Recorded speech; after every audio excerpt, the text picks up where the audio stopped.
Welcome to 10. I'm Shauna Dorsey, the Executive Director of the Nebraska Tech Collaborative, here with my co-host. I am Brian Poppy. I work at Mutual of Omaha. This is 10, a 10-minute podcast, Tech Entrepreneurs Nebraska. And we are joined today by Charlie Cuddy. Charlie, how are you? Awesome. Thanks for having me. Yeah, we're super happy that you're here.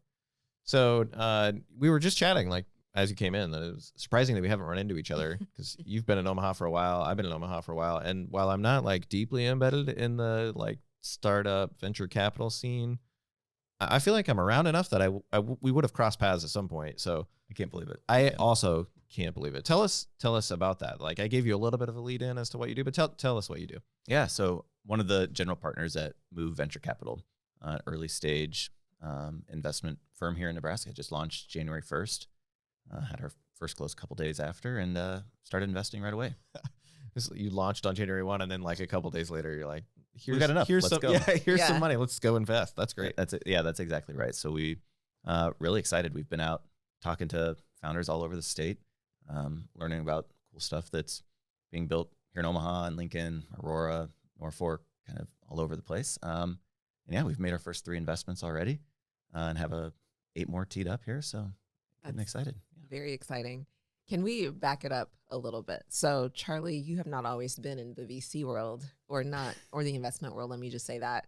Yeah. Tell us about how you got here.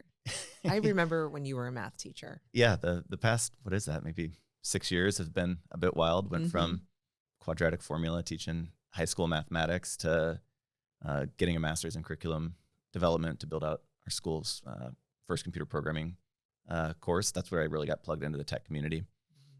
Started working part-time at a local startup. They got acquired, and that team asked if I'd want to shift over and be a cloud engineer with them full-time. That's where I met my current partners in Move, Manny Cavedo and John Grange. So jumped from the classroom into the cloud security space, spent some time there, and then responded to a tweet from Jason Calcanis out in Silicon Valley that asked, hey, has anybody got a background in curriculum development and a passion for startups that wants to come build something sweet to turn Silicon Valley early stage on its head? Said, yeah, raised my hand and hired me, and spent the last couple of years building a pretty fun program called Founder University out with Jason. So worked directly with him. We built a 12-week program. I had about 850 startups directly underneath me in that program. Invested in around like 30 or so, I think 30, 35 while I was out there. I'd have to get the Rolodex out and look, but it was somewhere in that ballpark. And that program's still awesome today. And so I kept the conversations going with people here in Nebraska and thought, hey, there's enough people that are starting to float out to this program.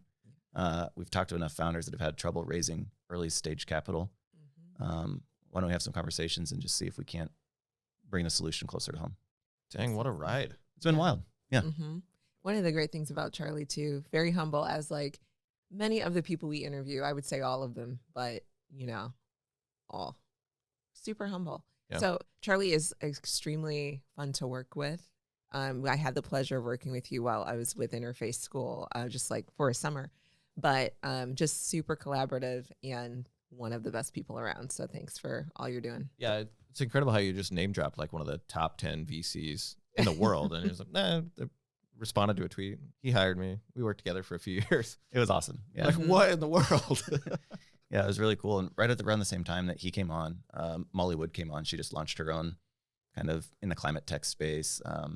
So just met a lot of great people working there and had a lot of fun. But yeah, the best part of teaching was the summers, as all teachers would say. But no, I'd always make sure to find stuff in the summer. So worked with Sean at Interface for a summer, did like an internship at PayPal for a summer.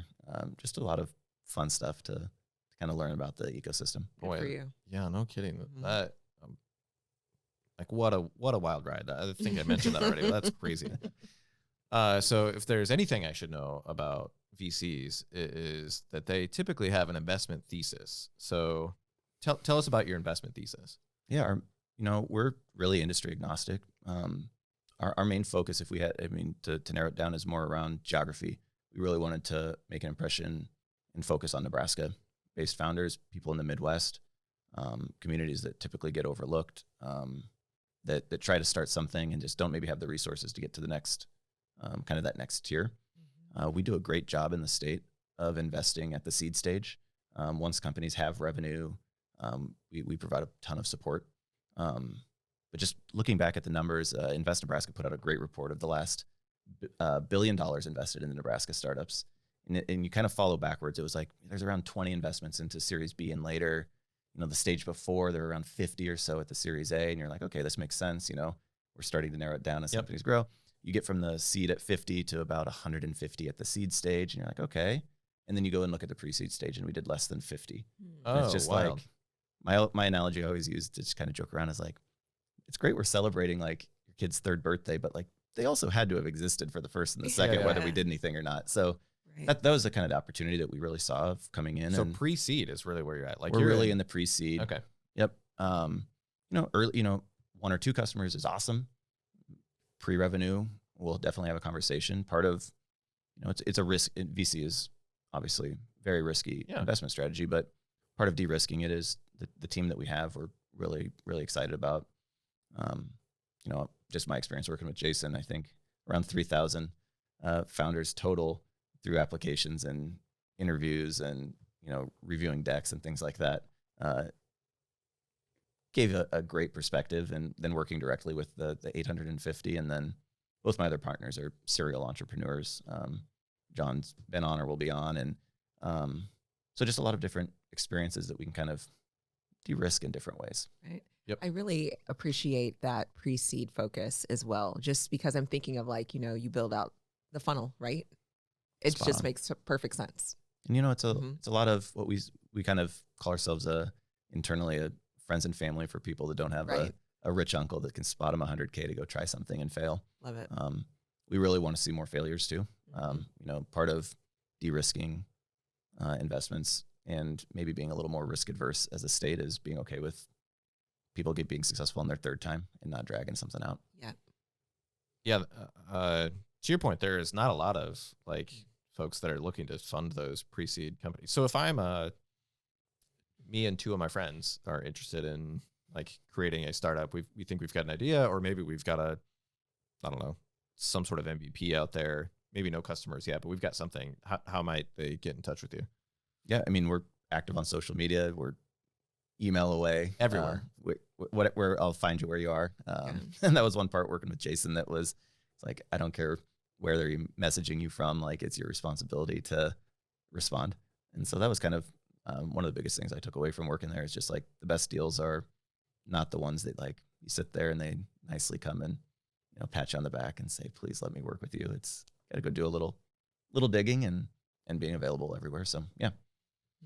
Yeah, that's cool. Like, what types of things, sway you towards investing in a company, or like using the Charlie Mungerism? What if we flip that problem on its head? How do I avoid not getting funding? Yeah. A lot of it's at that stage, you're betting on kind of the team. What do they have an expertise in the area that they're trying to solve? What has their previous experiences been that's led them to this point? If they have the ability to build it themselves is always really interesting, because when funding dries up, if you're outsourcing your build somewhere, the product tends to stall out. Right. And there's so many solutions now, from a no code to, even some of the ChatGPT that will allow you to get to first base. So those types of things from a founder perspective are always fascinating. Understanding kind of the scalability from like a industry specific and more around like, how can this thing actually make money, and making sure founders have thought through the part of how this thing grows are really big. I would say the flip point of that of how not is like everyone has ideas, and so it's like have some kind of action. We maybe would potentially in the perfect situation invest in kind of an idea. I would never. Our big thing is like we never start a meeting by saying no. We always take every meeting that anyone has and go from there. But taking an action versus talking about it is something that we see in the startup space. And I don't know, frankly, kind of as a state in general would be great. All right. Well, we are officially out of our 10-minute time. Charlie, thanks for joining us It was today. awesome. I appreciate it. Thanks for being here. Yeah. Of Yeah. course. Thanks y'all for listening.